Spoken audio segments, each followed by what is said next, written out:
আবারও সমন্বয়কদের উপর মধ্যরাতে হামলা চালিয়েছেন ছাত্রলীগ। সমন্বয়করা দেশ ছেড়ে পালাতে চাইছিল। বিস্তারিত রয়েছে ভিডিওতে, আপনারা দেখতে থাকুন। বৈষম্য বিরোধী ছাত্র আন্দোলনের নির্বাহী সদস্য এবং ঢাকা বিশ্ববিদ্যালয়ের শিক্ষার্থী রূপাইয়া শ্রেষ্ঠা তঞ্চঙ্গার সহ অন্যান্য আদিবাসী শিক্ষার্থীদের উপর হামলার প্রতিবাদে সমাবেশে এসব কথা বলেছেন। বৈষম্য বিরোধী ছাত্র নেতা সহ 10 জন আদিবাসী নেতাকর্মী আহত হয়েছেন। আমাদের বৈষম্য বিরোধী ছাত্র আন্দোলনের নেতারা তারা কি আসলে শুধু ক্ষমতা চায় নাকি দেশের ভালো চায়? যে আওয়ামী লীগের খেলা শুরু হয়ে যাবে, বেধর পেটান পেটায় ছাত্রলীগ আপনার সমন্বয়কদের। সার্জিস আলম সহ 45 জনের পাসপোর্ট জব্দ করেছে সেনাবাহিনী। আসসালামু আলাইকুম সম্মানিত দর্শক, আজকের ভিডিওটি অত্যন্ত গুরুত্বপূর্ণ, আপনারা ভিডিওটি সম্পূর্ণ দেখবেন। সম্মানিত দর্শক মণ্ডলী, আবারও সমন্বয়কদের উপর হামলা করেছেন ছাত্রলীগ। ছাত্রলীগ এবার কঠিনভাবে ক্ষিপ্ত হয়েছেন সমন্বয়কদের উপর। দর্শক মণ্ডলী, মধ্যরাতে সমন্বয়কদের ইচ্ছা মতন পিটিয়েছেন ছাত্রলীগ। দর্শক মণ্ডলী, শেখ হাসিনা যখন তখন বাংলাদেশ দখল করবে, প্রধান উপদেষ্টা ডক্টর মোহাম্মদ ইউনূস ক্ষমতা ছেড়ে দিতে পারেন যে কোনো সময়। যাই হোক দর্শক মণ্ডলী, সমন্বয়কদের উপর কেন আবারও হামলা করলো ছাত্রলীগ, তাদের কেন পিটালো, দর্শক মণ্ডলী এই সম্পর্কে গুরুত্বপূর্ণ চাঞ্চল্যকর তথ্য আজকের এই ভিডিওতে আপনারা জানতে পারবেন। তো বেশি দেরি না করে আমরা মূল ভিডিওতে চলে যাই। আপনারা মনোযোগ সহকারে ভিডিওগুলো সম্পূর্ণ দেখতে থাকুন। খেলা শুরু হয়ে গেছে আওয়ামী লীগের। বলছিলাম না যে আওয়ামী লীগের খেলা শুরু হয়ে যাবে, বেধর পেটান পেটায় ছাত্রলীগ আপনার সমন্বয়কদের, বৈষম্য বিরোধী ছাত্র আন্দোলনকারী নেতাদের। কি ঠিক আছে? দারুণ খুশি হয়েছি, একদম পারফেক্ট। শেখ হাসিনা একটা কথা বলছে যে আর নয় প্রতিবাদ, এখন হবে প্রতিরোধ। কি শেখ হাসিনার এই কথা বাস্তবায়ন প্রতিনিয়ত হতেই চলতেছে, আরো হবে। ক্যাম্পে থেকে বের করে দিচ্ছে, আপনার বিভিন্ন বিশ্ববিদ্যালয় থেকে আওয়ামী লীগের যে শিক্ষার্থী আছে এদেরকে তারা বের করে দিচ্ছে। পেটাবে না? অবশ্যই পেটাবে। এতদিন তো তোমরা পেটাইছো, যেখানেই আওয়ামী লীগ পাইছো সেখানেই তোমরা পেটাইছো। তো এখনই তো পিটানি খাইবাই, সামনে আরো খাইবা। আওয়ামী লীগের কাজ শুরু হয়ে গেছে। শেখ হাসিনার একটা বক্তব্য দেখছেন, কত পাওয়ার। মানে তিনি ভারত থেকে অনলাইনে একটা বক্তব্য যে আর নয় প্রতিবাদ, এখন হবে প্রতিরোধ। বুঝতে পারেন মানে একটা বক্তব্যর কত পাওয়ার, কত ওয়েট, কত ওয়েট নিতে পারতেছেন। একে একে কি সবাই পেটানি খাইতেছেন, আরো পেটানি খাইবেন। আপনাদের হাড্ডি ভাইঙ্গা মনে করেন ঘুরা করে দেবে একদম ছাত্রলীগ, আরো খাইবেন। ক্যাম্পে থেকে বের করে দেন, তাই না?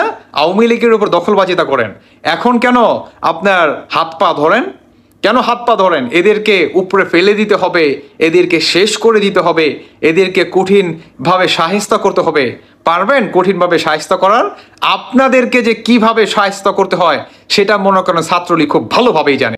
দেখতেছেন, এটাই হচ্ছে তার প্রমাণ। মানে বর্তমান বাংলাদেশ জুড়ে সম্পূর্ণ মনে করেন আপনাদের দখলে, তারপরও ক্যাম্পে ঢুকে আপনাদেরকে ঘন দোলাই দিল। কিভাবে পেটাইলো? কিভাবে আপনাদেরকে পেটাইলো?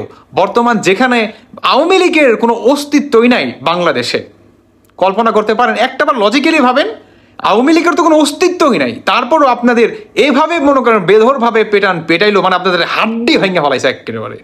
ছাত্রলীগ আপনাদের হাড্ডি ভাঙ্গা ফেলাইছে, আরো ভাঙবে। আপনাদের গলার টোন আরো নামবে, আরো নিচু হবেন আপনারা আরো নিয়ন্ত্রণে আসবেন। কেবল তো খেলা শুরু মাত্র। শেখ হাসিনার একটা বক্তব্য বর্তমান আওয়ামী লীগের নেতাকর্মীদের উপরে অনুপ্রেরণা হয়ে গেছে। জানেন কি সেটা? যে প্রতিটা ইউনিয়নে, প্রতিটা গ্রাম অঞ্চলে, প্রতিটা জেলা ভিত্তিকে, প্রতিটা ডিস্ট্রিক্টে আপনার বাংলাদেশের ভিতরে আনাচে কানাচে প্রতিটা জায়গায় কমিটি করে তোলো। বুঝতেছেন আপনি? মানে সবাই একত্রে হও, বড় একটা আন্দোলন কিংবা বড় একটা ধামাকা আসতেছে বাংলাদেশে অতি দ্রুত। আপনাদের ক্যাম্পে ঢোকে ছাত্রলীগের এখন পর্যন্ত সেই ক্ষমতা আছে। মানে পুলিশ প্রশাসন আপনাদের, ক্ষমতা আপনাদের, সরকার আপনাদের, সমন্বয়ক আপনারা, সবই আপনারা। তারপরও আপনাদের ক্যাম্পে ঢুকে ছাত্রলীগ আপনাদের এভাবে বেধরভাবে মনে করেন আপনাদের হাড্ডি ভাঙার ক্ষমতা রাখে। আপনারা কি ভয় পাচ্ছেন না? ভয় করে না আপনাদের? খেলা তো শুরু রে ভাই। কারণ দেখেন লজিক্যালি মিলান, জনগণ আপনাদের, সরকার আপনাদের, সব কিছুই আপনাদের, কিন্তু আপনাদের ঘরে ঢুকে সবার সামনে আপনাদেরকে পেটায় মনে করেন চলে আসে ছাত্রলীগ। এটাই হচ্ছে আওয়ামী লীগের পাওয়ার, এটাই হচ্ছে স্বাধীনতার পাওয়ার, এটাই হচ্ছে স্বাধীনতা যুদ্ধের পাওয়ার, এটাই হচ্ছে স্বাধীনতার রক্তের পাওয়ার। বুঝতে পারতেছেন? সত্যের জয় সবসময় আসে। যার ভিতরে নাকি সততা আছে, যার ভিতরে নাকি বাংলাদেশের রক্ত আছে, যার ভিতরে নাকি স্বাধীনতার রক্ত আছে, সে কখনো ভয় পায় না রাজাকারদের। আপনারা তো হচ্ছেন রাজাকার। এই রাজাকারদেরকে ঘরে ঘরে ঢুকে মনে করেন হাড্ডি ভাঙতে হবে, ঘরে ঘরে ঘরে ঢুকে ইনশাআল্লাহ। সার্জিস আলম সহ ৪৫ জনের পাসপোর্ট জব্দ করেছে সেনাবাহিনী, যা জানা গেল। এই শিরোনামে ইত্তেফাক একটি রিপোর্ট করেছে। ব্রেকিং নিউজ সেটি জহির উদ্দিন সুমন, যে সার্জিস আলম সহ ৪৫ জনের পাসপোর্ট জব্দ করেছে সেনাবাহিনী, তারা ইউরোপে যাওয়ার প্রস্তুতি নিচ্ছিল। এই খবরটি সামাজিক যোগাযোগ মাধ্যমে রীতিমতো ভাইরাল এবং ছড়িয়ে পড়েছে, মোট কথা সেই কারণে ভাইরাল। সেখানে দাবি করা হয় যে জাতীয় নাগরিক কমিটির মুখ্য সংগঠক ও জুলাই শহীদ স্মৃতি ফাউন্ডেশনের সাধারণ সম্পাদক সার্জিস আলম সহ ৪৫ ব্যক্তির পাসপোর্ট জব্দ করেছে বাংলাদেশ সেনাবাহিনী। তবে দাবিটি সম্পূর্ণ মিথ্যা বলে জানিয়েছে তথ্য যাচাইকারী সংস্থা রিউমার স্ক্যানার। এক প্রতিবেদনে রিউমার স্ক্যানার জানিয়েছে সার্জিস আলম সহ ৪৫ জনের পাসপোর্ট জব্দ করেছে সেনাবাহিনী। শীর্ষক দাবিটি সঠিক নয়, বরং কোনো তথ্য প্রমাণ ছাড়াই আলোচিত দাবিটি প্রচার করা হয়েছে। এছাড়া সেনাবাহিনীর পক্ষ থেকে দাবিটি মিথ্যা বলে নিশ্চিত করা হয়েছে। অনুসন্ধানের শুরুতে প্রাসঙ্গিক কিওয়ার্ড সার্চ বিবিসি নিউজ 2470 নামের একটি ব্লগ ওয়েবসাইটে গত 12 জানুয়ারি ব্রেকিং নিউজ সার্জিস আলম সহ ৪৫ জনের পাসপোর্ট জব্দ করেছে সেনাবাহিনী শীর্ষক শিরোনামে প্রকাশিত একটি প্রতিবেদন পাওয়া যায়। ওই প্রতিবেদনে দাবি করা হয়, গত 12 জানুয়ারি রাতে সেনাবাহিনী একটি গোপন অভিযানে সার্জিস আলম সহ ৪৪ জনকে আটক করে। এই সময় তাদের কাছ থেকে পাসপোর্ট ও ভ্রমণের অন্যান্য নথি জব্দ করা হয়। ধারণা করা হচ্ছে তারা অবৈধ উপায়ে ইউরোপে যাওয়ার পরিকল্পনা করছিল। এতে আরো বলা হয়, সেনাবাহিনীর এক মুখপাত্র জানিয়েছেন, আমরা নির্ভরযোগ্য তথ্যের ভিত্তিতে অভিযান চালিয়ে পাসপোর্টগুলো জব্দ করেছি। প্রাথমিক তদন্তে জানা যায় তারা ভুয়া কাগজপত্র ব্যবহার করে ইউরোপে পালিয়ে যাওয়ার চেষ্টা করছিল। তবে মূলধারার জাতীয় বা আন্তর্জাতিক কোনো গণমাধ্যমে এ সংক্রান্ত তথ্য পাওয়া যায়নি। এছাড়া সার্জিস আলম সহ কোনো ব্যক্তি বা সেনাবাহিনীর বিরুদ্ধে এমন কোনো অভিযোগের তথ্য পায়নি, অর্থাৎ সেনাবাহিনীও কোনো অভিযোগ করেনি। আন্তঃবাহিনী জনসংযোগ পরিদপ্তর আইএসপিআর এর যোগাযোগ করে রিউমার স্ক্যানার। আইএসপিআর জানায় এটি একটি মিথ্যা সংবাদ। দর্শক দেখেন, এই যে সার্জিস আলম সহ হাসনাত আব্দুল্লাহ, তারা জুলাই গণঅভ্যুত্থানের নেতা এবং যে ৪-৫ জন একেবারে নেতৃত্ব দিয়েছেন সেই কাতারে, তারা এখন নাগরিক কমিটি, বৈষম্য বিরোধী ছাত্র আন্দোলন এগুলিকে সংগঠিত করছে, রাজনৈতিক হয়তো দল গড়ার চেষ্টা করছে। এতে অনেকেরই সহ্য হচ্ছে না।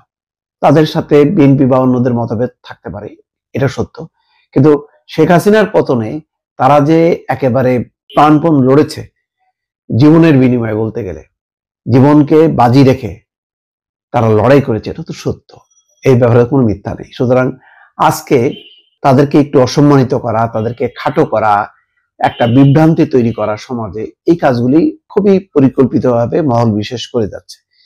এবং তারা দেশে বিদেশে বসে যেভাবেই হোক না কেন ফেসবুক, টুইটার, তারপর ইনস্টাগ্রাম, ইউটিউব বা ফেসবুকের মাধ্যমে ছড়িয়ে দিচ্ছে খবরগুলো, যাতে একটা এদের সম্পর্কে একটা নেগেটিভ ধারণা হয় এবং সেনাবাহিনীর সাথে তাদের একটা মুখোমুখি একটা দ্বন্দ্ব চলছে। এই কথাগুলো যখন কি প্রচার হবে, তখন যারা হাসিনার সমর্থক পতিত সরকারের, তারা উৎসাহিত হবে এবং তাদেরকে উৎসাহিত করার জন্য এবং মানুষের মধ্যে একটা এদের ইমেজটা নষ্ট করার জন্য এই কাজগুলো তারা করে যাচ্ছে।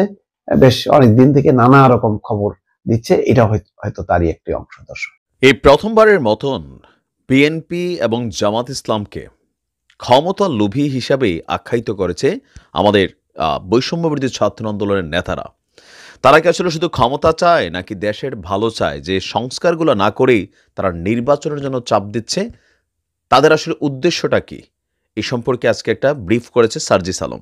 তো প্রথমে সার্জিসের একটু কথা শুনি, তারপর আমরা হাসনাতের বক্তব্যটা আপনাদের সামনে উপস্থাপন করছি। এখানে যদি এই ফ্যাসিস্ট আওয়ামী লীগ সরকার বসে থাকতো, তাহলে এই নির্বাচনের চিন্তা কিন্তু তারা 2029-30 সালের দিকে করত। এবং সবচেয়ে গুরুত্বপূর্ণ বিষয়টি হচ্ছে যে বাংলাদেশের সকল রাজনৈতিক দল, ইভেন অন্যান্য যে মানুষগুলো, তারাও আশা ছেড়ে দিয়েছিল, ইভেন বিএনপিও তাদের জায়গা থেকেই আশা ছেড়ে দিয়েছিল যে তারা আর এই ফাইট ব্যাকটি করতে পারবে কিনা, ইভেন তারা 2029-30 সালের আগে এই মাথা উঁচু করে দাঁড়াতে পারবে। দর্শক, সার্জিস যখন গোছালোভাবে এই বক্তব্য দিয়েছে, এই বক্তব্য থেকে স্পষ্ট প্রতীয়মান হচ্ছে যে আমাদের যে বিএনপি এবং বা জামায়াত ইসলামের রাজনৈতিক দলগুলো আছে, নির্বাচনের জন্য যারা সরকারকে আলটিমেটাম দিচ্ছেন, তাদের উপর যথেষ্ট বিরক্ত এবং কি যথেষ্ট ক্ষোভ আছে এই বৈষম্য বিরোধী ছাত্র আন্দোলনের নেতৃত্বে যারা ছিলেন। তারা মনে করছে সংস্কার ছাড়া কেন এই নির্বাচন, যেহেতু আমাদের এই রাজনৈতিক দলগুলো মাইনাই নিছিল 2029-এর আগে এই দেশে নির্বাচন হবে না, সুতরাং এত তাড়াহুড়া কেন আপনাদের ক্ষমতায় যাওয়ার দিকে? এটা সার্জিসের প্রশ্ন। তো সার্জিসের আরও কিছু বক্তব্য আছে। এর আগে আমরা হাসনাতের আরেকটা বক্তব্য খুবই গুরুত্বপূর্ণভাবে এক ধরনের ডাইরেক্ট কি বলা হচ্ছে, থ্রেডই বলেন বা হুঁশিয়ারি বলেন বা রুখে দেওয়ার বক্তব্যই বলেন। হাসনাত বলছি, আমরা বারবার বলছি আগে আওয়ামী লীগের বিচার হতে হবে। যেসব মিডিয়া, যেসব বিশ্ববিদ্যালয়ের শিক্ষক, যেসব বুদ্ধিজীবী আওয়ামী লীগের দালাল হিসাবে ফেসিবাদের পক্ষে যোগ দিয়েছেন, যারা ফেসিবাদের পক্ষে লিখবে, আমরা সেই কলমগুলো ভেঙে দিব। বারবার বলে আসছি, তরুণ প্রজন্মের কথা যদি বুঝতে ব্যর্থ হন, আওয়ামী লীগের যে পরিণতি হয়েছে, পরবর্তীতে যারাই নীতি নির্ধারণের ফোরামে আসবেন তাদের পরিণতি আওয়ামী লীগের মতোই হবে। এখন নির্বাচনের আগে এই নাগরিক কমিটি বা বৈষম্য বিরোধী আন্দোলনের প্রধান দাবি হচ্ছে আওয়ামী লীগের বিচার নিশ্চিত করতে হবে, তারপরে এই দেশে নির্বাচন হবে।